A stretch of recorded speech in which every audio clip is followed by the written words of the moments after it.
How to cut Instagram story video. Hey everybody, welcome back to the channel. In this video we're going to learn how we can cut Instagram story video, so make sure to watch the video till the end. So if you want to cut Instagram story video, first of all, if you open up Instagram and you try to do it inside the story, no matter whichever video it is, you won't be able to cut that video from the story itself.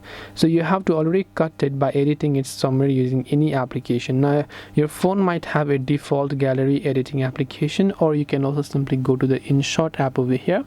Now download the InShot app if this is convenient for you. Tap on the video option, select the video that you want to cut over here.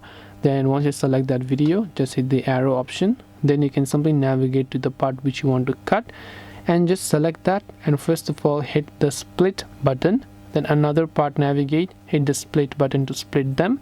Then you can just select that unnecessary portion, and then you can simply tap on the delete option to delete the video. And now you can go ahead and then play that video by cutting them, and tap the save option to basically save the changes. And this way you will be able to go ahead and then cut Instagram story video. Hope this video was very helpful. If you have got any questions, feel free to leave them down below. Thank you for watching, and see you soon in the next video.